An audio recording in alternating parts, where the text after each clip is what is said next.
Imagine só, um sujeito que sempre afirmou, sem hesitar, que não acreditava em nada. Nem no céu, nem no inferno, nem em qualquer força maior.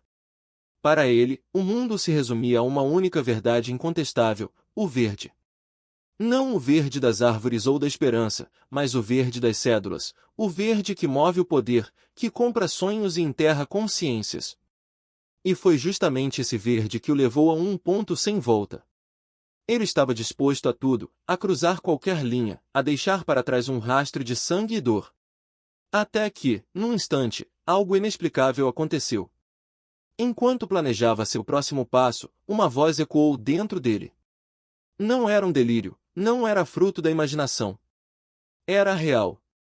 E de repente, ele se viu fora do próprio corpo, observando-se de cima, como se assistisse a um filme onde ele mesmo era o protagonista. Uma luz suave o envolveu, e aquela voz voltou a falar: "Bem-vindo a Tóquio Além. Hoje, temos conosco o BJ, um homem que passou anos nas ruas, espalhando sua descrença, desafiando qualquer ideia de fé, até que uma noite mudou tudo. Quer saber como um espírito de violência quase o consumiu, e o que o salvou? Então acompanhe. BJ nasceu numa cidadezinha chamada Rainligo, criada entre o aço das fábricas e as memórias de Porto Rico. Sua mãe, uma mulher de fé católica, chegou a Milwaukee com sonhos simples: construir uma família, um lar. Depois, o destino a levou para Ohio, onde conheceu seu pai, um homem que carregava o peso de gerações. Ele trabalhava duro nas usinas, mas trazia consigo um fantasma que nunca o abandonou: a garrafa. "Comecei a beber aos 15, costumava dizer, como se isso justificasse cada noite perdida, cada promessa quebrada. E mesmo assim, ele não deixava faltar comida na mesa. Era um alcoólatra funcional, um homem que sustentava a casa, mas não conseguia domar seus demônios. A mãe de BJ, por outro lado, era pura doçura. Uma dona de casa dedicada, que rezava o terço e ensinava os filhos a respeitar os valores da igreja. Mas aos 10 anos, BJ olhou para o pai e disse: "Não quero mais ir à igreja." O motivo? Regras demais, cobranças demais. Eles só querem que eu faça isso, aquilo outro. Não aguento. O pai, em vez de insistir, apenas deu de ombros. "Se não quer ir, não vá. Você é novo demais para decidir sozinho, mas já que é assim." E pronto. A decisão estava tomada. A partir daquele dia, a fé virou algo distante, restrita a datas comemorativas e rituais vazios. O que ele não sabia era que, aos 10 anos, uma criança ainda precisa de ambos os pais, mas um menino, acima de tudo, precisa do pai. E quando BJ tinha 11, o casamento de seus pais desmoronou. O pai, cansado das brigas, anunciou o divórcio. A mãe, com o anel ainda no dedo, ergueu a mão e disse: "Você está me deixando." "Eu não estou te deixando. Este anel continua aqui." 25 anos de casamento, e de repente, tudo se resumia a uma assinatura num papel. O pai foi embora, e a vida de BJ virou um caos. Presentes de Natal não apagavam a dor de ver o homem que deveria protegê-lo agora morando com a melhor amiga da mãe, a mesma mulher que, anos antes, dividia confidências com sua família. Os amigos, antes leais, agora o olhavam com um sorriso cruel: "Nós roubamos seu pai." As palavras doíam como facadas, e ele não tinha para onde correr. Não acreditava em Deus, não acreditava no diabo, não acreditava em nada. Só restava a raiva. Foi então que ele decidiu: se não podia vencer o pai, se juntaria a ele. E assim, o homem que deveria ser seu exemplo virou seu cúmplice. De repente, BJ tinha acesso a tudo o que queria: bebidas, festas, a ilusão de ser o cara legal. Os amigos voltaram, e com eles veio a próxima tentação: "Quer experimentar um baseado? É só uma planta, vem da terra, não faz mal." Aos 11 anos, ele aceitou. E assim começou sua jornada pelo mundo das drogas, dos baseados gigantes enrolados em papéis intermináveis, das noites sem fim. Aquela criança, que um dia sonhou com heróis, agora só conhecia um caminho: o da autodestruição. E o pior? Ele nem percebia que estava afundando. Era como se o mundo finalmente me sorrisse. De repente, eu não era mais o garoto invisível, o filho abandonado, o menino que chorava sozinho no quarto. Agora, eu tinha voz. Tinha poder. Tinha respeito. E esse respeito vinha embrulhado em notas de dinheiro, em risadas altas, em noites que se transformavam em manhãs sem que eu percebesse. Mas o que eu não entendia, ou não queria entender, era que cada sim que eu dava me afastava um pouco mais de quem eu realmente era. A maconha já não bastava. O álcool já não me deixava satisfeito. E então veio o convite: quer experimentar uma carreira? Só uma vez, para ver como é. Eu ri, como se fosse uma piada. Eu? Nunca. Isso é coisa de viciado. Mas no fundo, eu sabia que era mentira. Porque no fundo, eu já estava viciado, não na droga em si, mas na sensação de ser invencível. Na ilusão de que, com ela, eu podia esquecer a dor, a raiva, o vazio que me consumia desde que meu pai tinha ido embora. E assim, aos 13 anos, eu provei. Não foi como nos filmes, com uma crise imediata, um colapso. Foi pior. Foi uma mentira doce, uma promessa falsa de que, dessa vez, eu estaria no controle. Só hoje, eu dizia a mim mesmo. Só para curtir.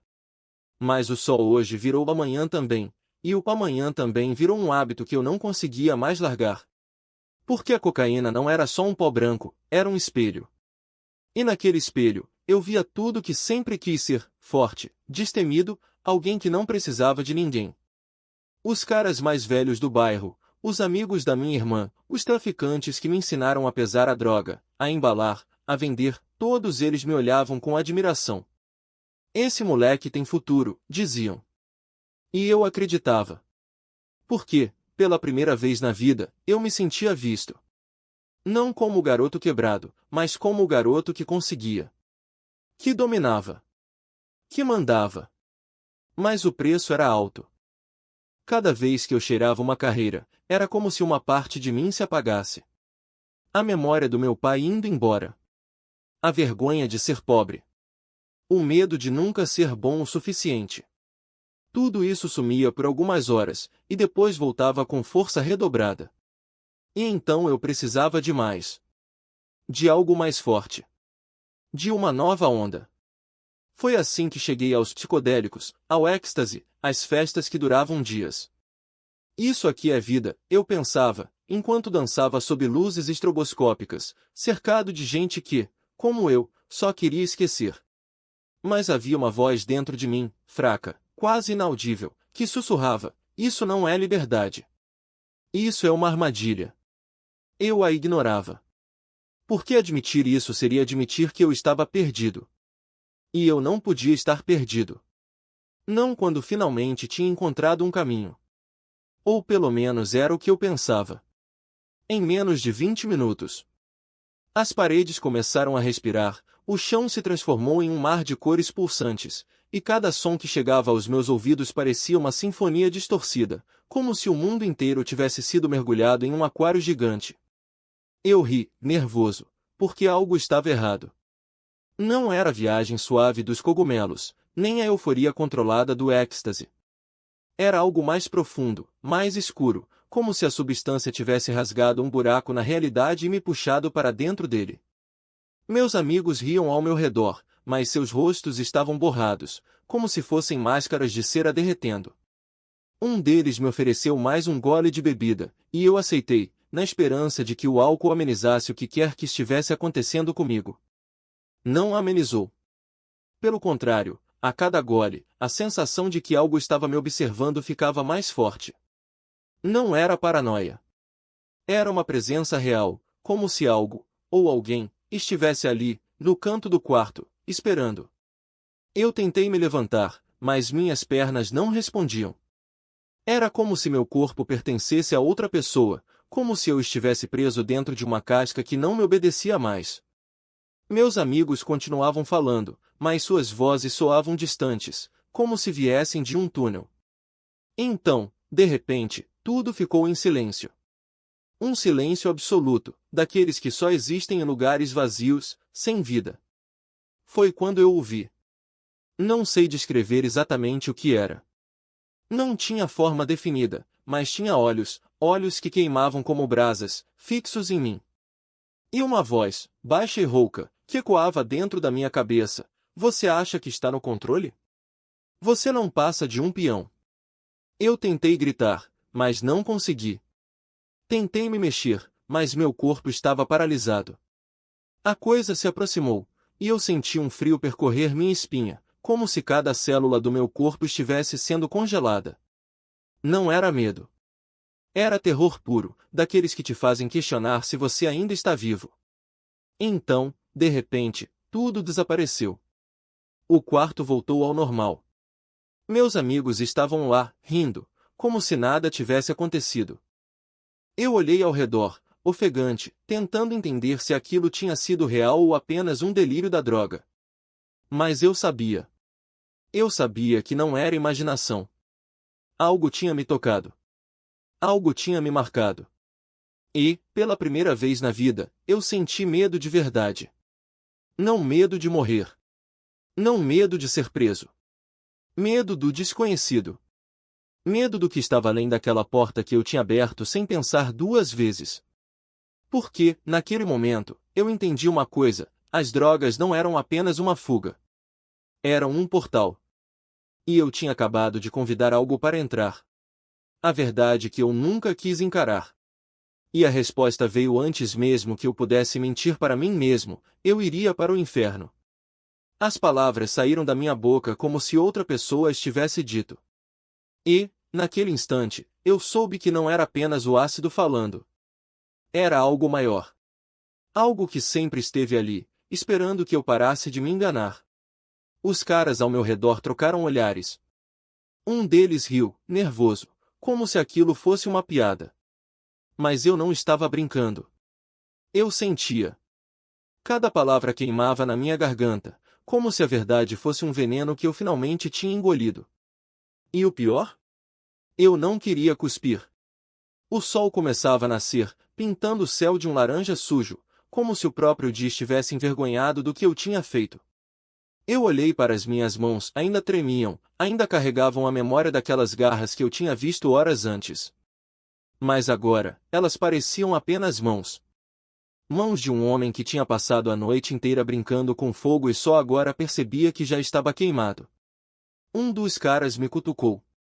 E aí, mano? Tá bom aí? Eu não respondi. Não conseguia. Porque, pela primeira vez, eu entendia que não era só o meu corpo que estava drogado. Era a minha alma. E ela estava gritando. Ouvi passos na escada. Alguém estava subindo. O medo voltou, mas não era mais o mesmo. Não era o medo do desconhecido, do que estava além da porta. Era o medo do que já tinha entrado. Do que já estava dentro de mim. A porta se abriu. Era só um dos vizinhos, um cara qualquer, segurando uma sacola de pão. Ele olhou para nós três, sentados no chão, com os olhos vermelhos e as pupilas dilatadas, e balançou a cabeça como se já tivesse visto aquela cena 1000 vezes. Vocês estão loucos, ele disse, antes de fechar a porta. E eu soube que ele tinha razão. Mas não era só loucura. Era algo pior. Era verdade. E a verdade, eu descobri naquele momento, era a droga mais forte de todas. Porque ela não te deixa fugir. Ela te prende. E, quando você menos espera, ela te mostra o que você sempre soube, mas nunca teve coragem de encarar. Eu me levantei. Minhas pernas estavam fracas, mas meu coração batia como se fosse explodir. Olhei para os caras. Eles ainda estavam rindo, ainda estavam no mesmo lugar, como se nada tivesse mudado. Mas eu tinha mudado. E, pela primeira vez em anos, eu não queria mais fugir. Eu queria sair. Senti naquele instante. Não era uma suposição, não era um palpite.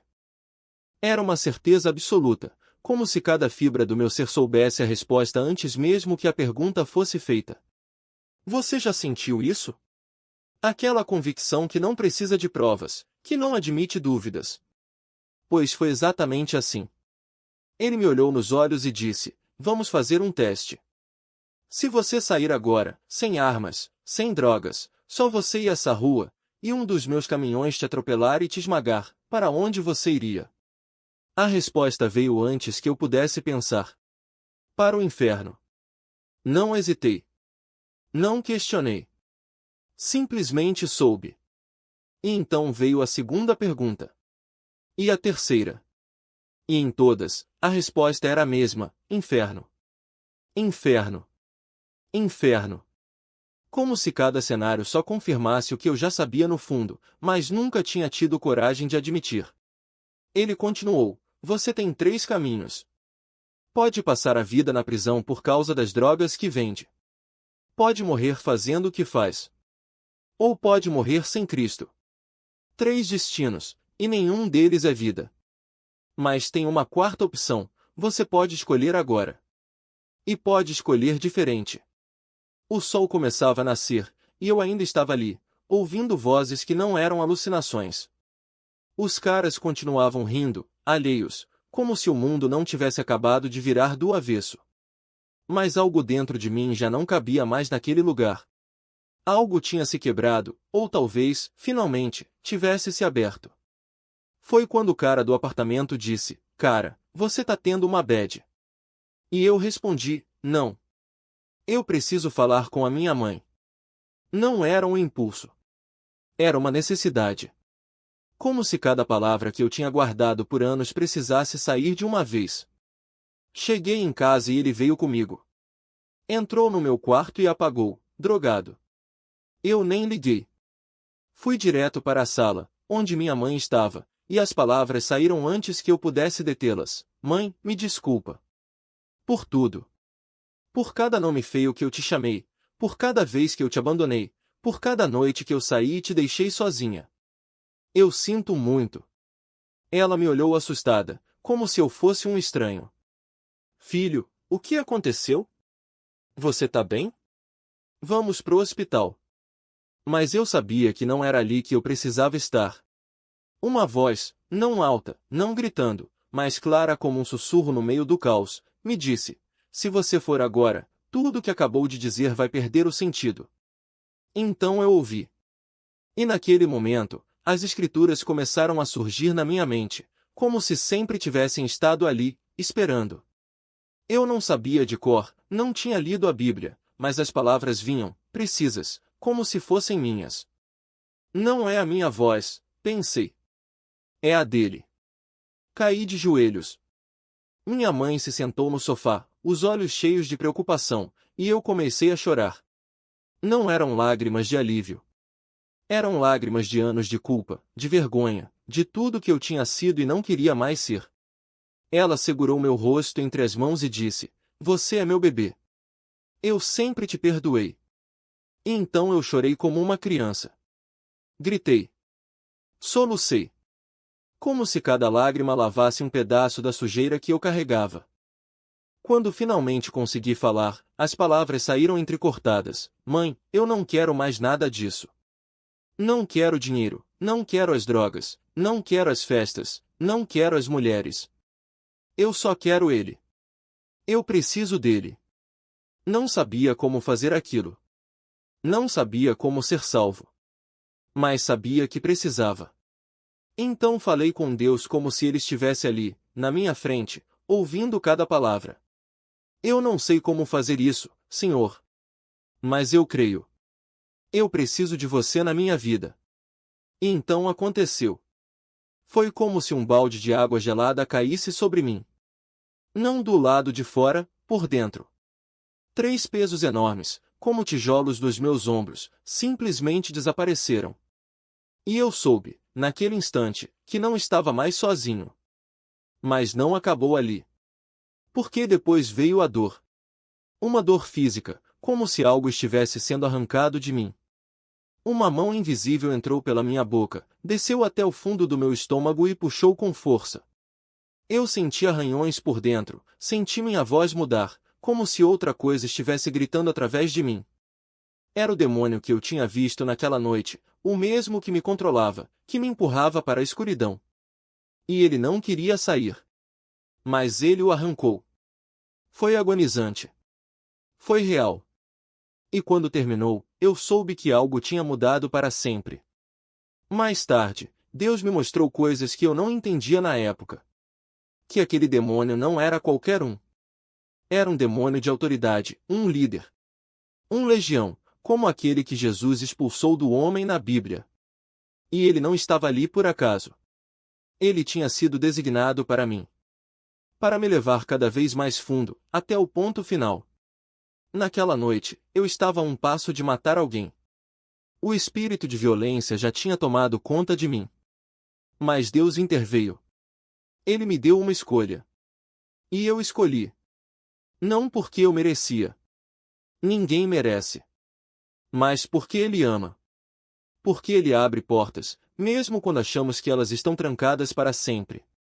Porque Ele transforma corações, mesmo os mais duros.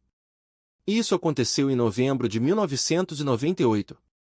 Eu tinha 18 anos. E desde então, nada mais foi igual. No começo, como todo novo convertido, eu achava que o fogo duraria para sempre. Que a paixão nunca acabaria. Mas a vida ensina que não é assim. Que há altos e baixos. Que há momentos em que a fé é testada. Mas Deus nunca parou de falar comigo. Ele me mostrou coisas que eu não contei para ninguém por anos, porque tinha medo de não ser humilde, medo de que não acreditassem.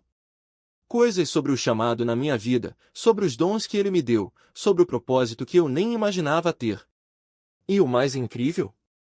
Ele não desistiu de mim. Nem por um segundo.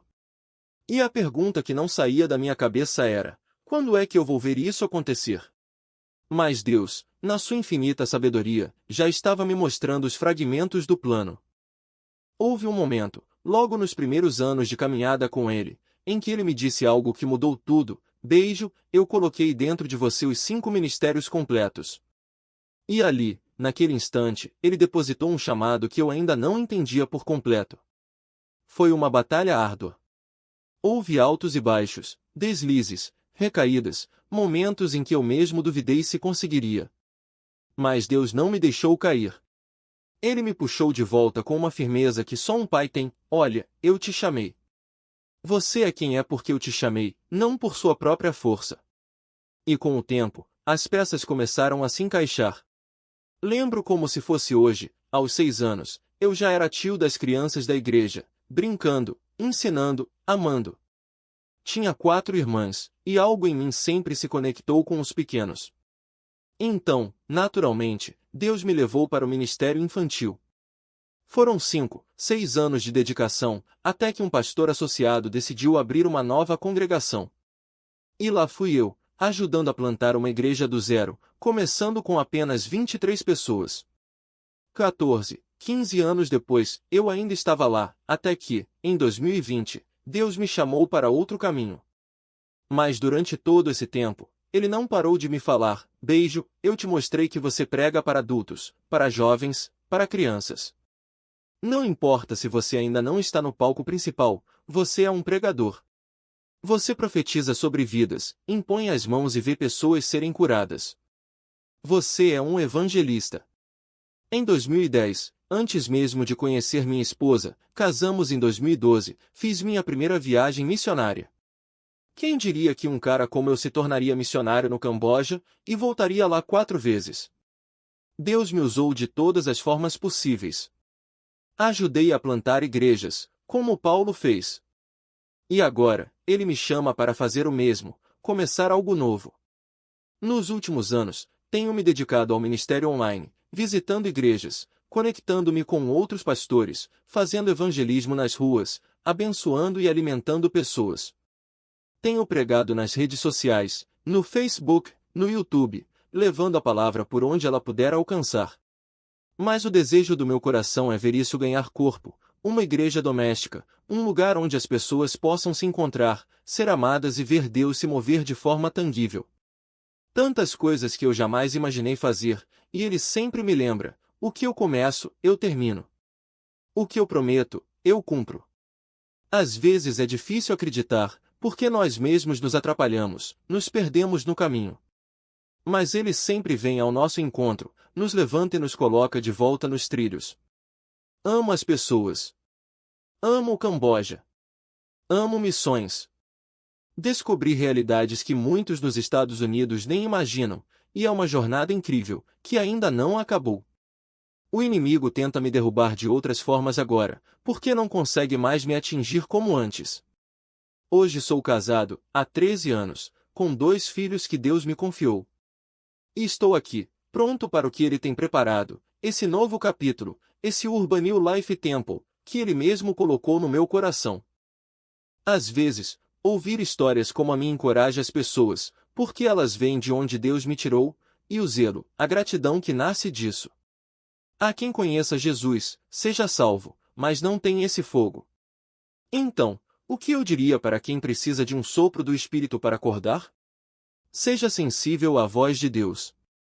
Não se prenda à rotina religiosa, ir à igreja, assistir aos cultos, ter comunhão e pronto. Isso não é tudo. Leve Jesus para o trabalho, para a escola, para o supermercado. Pense na condição das pessoas ao seu redor. Ninguém sabe o que acontecerá amanhã, a vida não é garantida. Se você luta com medo, vergonha ou timidez, diga: Senhor, trabalhe em mim. Que eu seja luz para alguém. Vivemos tempos urgentes, e Deus quer reunir seus filhos. O que importa no céu não é dinheiro, poder ou status, isso fica aqui. O que importa é a eternidade com Ele, adoração, paz, cura definitiva. Sem dor. Sem lágrimas. Sem sofrimento. Ele já está nos livrando de tudo isso. E para quem precisa desse fogo, eu digo: não seja um espectador. Não fique sentado no banco da igreja. Levante-se, exercite seus dons, faça flexões espirituais. Ame as pessoas. Quando a perspectiva de Deus enche o seu coração, o zelo vem junto. Outro dia, eu orei: Senhor, há alguém hoje com quem eu deva falar? Às vezes nem pensamos em orar assim, mas quando fazemos, Ele abre portas. Um irmão que costuma orar às segundas-feiras me surpreendeu recentemente. Ele me entregou $100 e disse: Deus me mandou abençoar você. Eu nem esperava, mas Deus sempre provê. Guardei o dinheiro e estou esperando sua direção. Senhor, para quem devo dar isso? Estou em missão. Estou pronto. Você leu naquele valor de $100. Era para abençoar alguém, sim. E quando Deus coloca algo assim em nossas mãos, não é por acaso. É um chamado. Glória a Deus. Amigo, o tempo é curto. O tempo é curto, e mesmo agora, enquanto estamos aqui, enquanto compartilhamos essa palavra, estamos debaixo de um relógio que não para. Não sabemos o dia nem a hora, mas os sinais estão por toda parte. As Escrituras nos alertam, e o Espírito Santo nos convence: não podemos perder tempo. Cada segundo é precioso, cada oportunidade é um presente de Deus para cumprirmos o seu propósito. O Senhor me deu uma frase que não sai da minha mente: família, amigos e pessoas que não conhecemos. É isso que importa para Deus. Ele se preocupa com aqueles que amamos, com aqueles que caminham ao nosso lado e também com aqueles que ainda não cruzaram o nosso caminho. Porque, no fim das contas, são essas as vidas que Ele quer alcançar através de nós. Então, neste tempo em que vivemos, não podemos nos distrair. Deus é sobre família, sim. Ele é sobre comunhão, sobre alegria, sobre desfrutar da presença uns dos outros porque somos seus filhos. Se você é uma filha, Ele te chama de minha menina. Se é um filho, Ele diz: eu te amo, meu garoto. Ele te conhece pelo nome e não quer que nada de ruim aconteça com você. Ele deixou isso claro. Mas, como minha irmã Jude mencionou antes, Deus nos deu livre arbítrio. Ele não é um Deus que força, que invade. Ele é um cavalheiro. Ele abre a porta, estende os braços e diz: venha. Eu te amo. Quero te abraçar, te cuidar, te proteger. Ele foi ao extremo por você. Ele entregou sua própria vida, abriu mão do seu poder. Poderia ter chamado 12 legiões de anjos para pôr fim a tudo, mas não o fez. Por quê? Porque a sua vida importa. A sua eternidade importa. Ele não quer que você sofra para sempre. Ele quer te salvar. Então, eu te pergunto: você tem ouvidos para ouvir? Você tem um coração para receber? Por que Deus deixou o Espírito Santo aqui para falar com você? Ele está batendo a porta do seu coração agora mesmo. E se ele pôde transformar alguém como eu, que o neguei, que duvidei, que resisti, imagina o que ele pode fazer por você. Se ele desceu até mim, tocou a minha alma e me deu uma nova chance, ele fará o mesmo por você. Sim, ele fará. Glória a Deus. Obrigado, Jesus. Se você está ouvindo isso e sente que algo se move dentro de você, se o Espírito Santo está te convencendo, não deixe passar. Não espere amanhã. Hoje é o dia da salvação. Se você quer receber Jesus como seu Senhor e Salvador, se quer que Ele entre na sua vida e transforme tudo, eu vou te guiar numa oração. Não precisa ser complicado. Não precisa ser perfeito. Basta ser sincero. Diga comigo, do fundo do seu coração, Senhor Jesus, eu preciso de Ti. Eu reconheço que sou pecador e que preciso do Teu perdão. Perdoa os meus pecados, lava-me com o Teu sangue. Eu me arrependo da minha vida antiga e quero uma nova vida em Ti. Entra no meu coração, Senhor. Toma o controle. Eu Te recebo como meu Salvador e meu Senhor. Quero Te seguir de agora em diante. Obrigado por me amar e por me salvar. Em Teu nome eu oro. Amém. Se você orou isso com fé, saiba que Deus ouviu. Ele prometeu, clame a mim, e eu responderei. E Ele responde. Se você o chamou, Ele entrou. O Espírito Santo agora habita em você, e Ele é a garantia da sua salvação. As pessoas podem te decepcionar, eu posso te decepcionar, mas Deus nunca falha. Ele é fiel, Ele é perfeito, e a sua palavra não volta vazia. Se você ainda tem dúvidas, se precisa de mais orientação, procure alguém que conheça o Senhor. Minha irmã aqui no ministério pode te ajudar. Ou, se preferir, você pode me encontrar nas redes, Blazingan7 no YouTube, Urban New Life Temple ou Beijo Garcia no Facebook. Não tenho todas as respostas, mas conheço aquele que tem, Jesus, o Salvador. O nome acima de todo nome. Que o Senhor abençoe a cada um de vocês. Que Ele toque os seus corações, que Ele os guarde e os conduza em sua vontade. E que, ao saírem daqui hoje, levem consigo a certeza de que Deus os ama, os escolheu e os chamou para uma vida de propósito. Em nome de Jesus. Amém. Amém. Amém.